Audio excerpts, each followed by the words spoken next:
13 WMAZ Morning starts now. Our rain finally starting to roll out of the area. I'll time this out and talk about a really nice and warm week ahead. That's coming up. Plus, a stabbing in Wrightsville leaves one man in serious condition. Who investigators arrested and how she knows the victim. Plus, plans for an amphitheater project in Macon hitting the right note with the Urban Development Authority.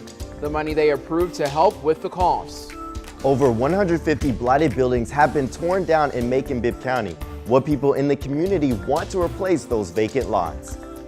Well, good morning. Happy Monday. You are looking live over a beautiful downtown Macon this morning. It is 6:31 on this April 18th. I'm Caitlin Heck. And I'm Wanye Reese. An absolutely beautiful start to the day here in Macon-Bibb County. And you can see those clouds off in the distance. Those storms, they're starting to roll out. It was very rainy on my drive into work this morning. Same in my drive from Houston County. But Courtney, hopefully that's not going to last too much longer. That's right. Yeah, in the next half hour or so, all of this should make its way out. And then we'll look ahead to a really beautiful second half of Monday. That seems to have been the story over the past couple of days. You kind of have a 50-50 day. The first half is great. The second half, a little bit on the stormy side. And Monday seems to be no exception. We do have some rain in parts of Lawrence County, Dodge County, Wilcox County, the heaviest of rain.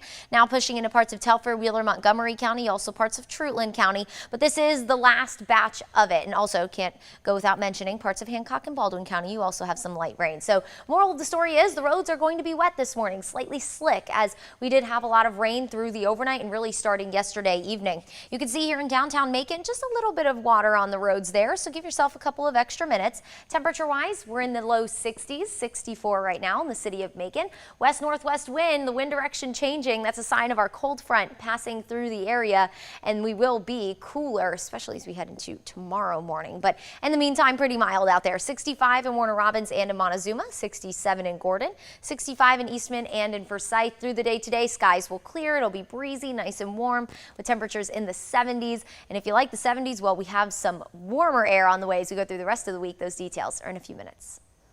Thank you, Courtney. A man is now in the hospital after someone stabbed him in Wrightsville, and investigators are still trying to figure out what led up to it. That's one of the three headlines that you need to know this morning. Police Chief Aaron Price says it happened around 9 Saturday night at the Pine Terrace Apartments. When Wrightsville officers and Johnson County deputies got there, they found 23-year-old Ryan Rozier stabbed in the chest. Medics took him to a hospital where he is in stable but serious condition. Authorities arrested his girlfriend, 25-year-old Kimberly Jenkins, in connection to the case. She is charged with aggravated assault. Price says he expects more charges to follow. One driver is now in critical condition after an accident in Bibb County. The sheriff's office says it happened just after 2:30 yesterday afternoon on Gray Highway. Deputies got a report that an SUV traveling south lost control and hit a car going north. The SUV driver then hit a fire hydrant and flipped before damaging a gas pump at the Chevron on the 900 block of Gray Highway. The sheriff's office says the driver was partially thrown out of the SUV. They went to the hospital and no one else was hurt. Well, right now, Bibb County deputies are trying to find the man who robbed a fast food restaurant. The sheriff's office says it happened at the Crystal on Pinona Avenue around 1:30 yesterday afternoon. Deputies say a man went into the restaurant with a weapon and demanded money. He ran after getting some cash. No one got hurt, but if you have any information, you can call Macon Regional Crime Stoppers. The phone number is 1-877-68-CRIME. Again, it is 1-877-68-CRIME. Now to your state news. Gwinnett County Police say they are now investigating the death of a 10-year-old girl in a house fire as a homicide. It happened early yesterday morning in Loganville. Investigators say someone set the fire on purpose. They took a teenage sibling of the victim into custody yesterday in connection to the case. Gwinnett County Police say charges are pending. Police are pointing the finger at a father after finding a woman dead in Walton County and a baby missing. The Monroe Police Department says they got called to a home on Stone Creek Bend around 9:30 Saturday night.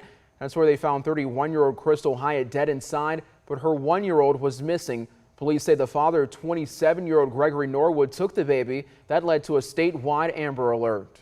He heard, my wife actually told me there was a baby involved. So, and I guess he abducted the baby and so forth, and we got that. So I knew there was a lot involved. It was going on pretty much all night. So it was crazy. Investigators found the baby safe with her grandmother in Gwinnett County. They found the father in Newton County. He's now charged with kidnapping and murder.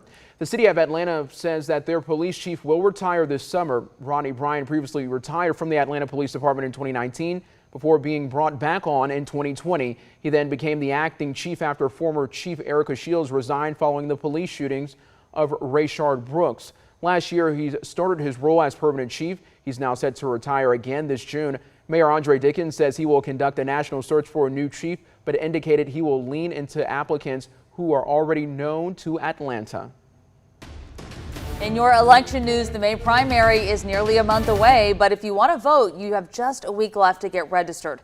The Secretary of State's office says the cutoff date is next Monday, the 25th. The primary happens May 24th and will determine who heads on to the November races. One of the biggest ones this fall is to become Georgia's next governor. On the Democratic side, Stacey Abrams has no challengers. Two big names battling it out in the Republican primary are current Governor Brian Kemp and former U.S. Senator David Perdue. Well, the Amphitheater project around the Macon Mall is now taking another step forward. That's right. The Urban Development Authority approved about $44 million to cover the cost. So here's how it will work. The money would pay for the project up front, kind of like a loan. Then the county would pay that money back with rent revenue and amphitheater proceeds over the next 30 years. Now, along with the amphitheater, Mayor Lester Miller hopes to bring an indoor pickleball facility, county offices, and more stores to the mall. Gloria Crowder says the mall in Eisenhower used to be the place to hang out in town. It was getting plenty of business, and I just wonder what happened myself. I really don't know. Maybe the new mall, when they built the new mall, kind of took away from the old mall. So I think that was a big part of it. The overall cost for the improvements is about $42.8 million. The extra $1.2 million is there in case that the costs run over. Now, Mayor Miller wants to open the amphitheater by next summer. All right, the time is now 6:37. The forecast for the rest of this week, minus today, is music to my ears. I will say that. I was looking at the 7-day, Courtney, when you had it pulled up, and I said this weather is going to be absolutely beautiful. Yes, nice and warm and dry. I feel like the past couple of weeks have been so stormy that it's nice to have just at least 1 week with mainly dry weather. That's right. Listen, my flowers, though, in the front of my house have been doing pretty good because we already know if it wasn't for the rain, they'd probably already be dead by now. So I did get some tulips on Easter, though. I did, that are meant for outside, not the ones that you buy at like Publix that are already all nice and cut up and everything.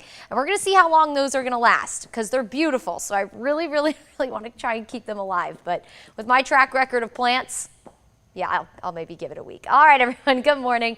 Happy Monday. Hopefully you had a wonderful Easter weekend. The weather was pretty nice, really. The Sunday morning was stunning for all of the church services. Hopefully you were able to get out and do some Easter egg hunts. I know I was scrolling through my Facebook yesterday and saw lots of people that were out and about enjoying that. So hopefully you were able to get all of your Easter festivities in before the rain rolled in. And now this morning here in Perry, now the sun is starting to rise. You can see some of the cloud cover that's out there, overcast skies to start the day. So unfortunately, it's not the most motivating start to the work week. We have some stratocumulus clouds, you call those, low-lying cumulus clouds to start the morning. But you can see here the roads are pretty wet as we did have a lot of rain roll through the area already this morning. And we do still have some rain out there. You can see that here on live radar. But look at the loop across most of central Georgia. We did have some shower activity, especially along 75 and 16, two very popular commute spots for the start of the day. Telfair, Wheeler, Montgomery County, so now in the Mount Vernon area heading towards Vidalia, just south of Soperton. That's where the heaviest of rain is. Also in Lumber City near the Hazelhurst area. Some steady rain still falling in a good portion of Lawrence County through the Dublin area and moving out of Cadwell, moving through Eastman. It does look like Milan. You'll get another batch of steady rain in the next few minutes. In Abbeville, it seems like Wilcox County and Pulaski County, you have just a few light lingering showers behind our main batch of rain. But for the most part, the worst of it, the heaviest of rain, I should say, is over with. We do have some rain now moving into parts of Washington County and Johnson County, and just a couple of light showers that are now in parts of Hancock County. So this is the last bit of rain that we'll deal with for the most part today. We could have a few light wraparound showers as this low continues to push closer to the coast. Trailing cold front, that's going to continue to push out and bring a severe threat to parts of the Atlantic coast today. For us, nothing. No severe threat for the day today. That was yesterday. So, and thankfully we did get by pretty well with that. Now there is another cold front to our north that is going to move through today. All that's going to do is reinforce the cold air behind this front.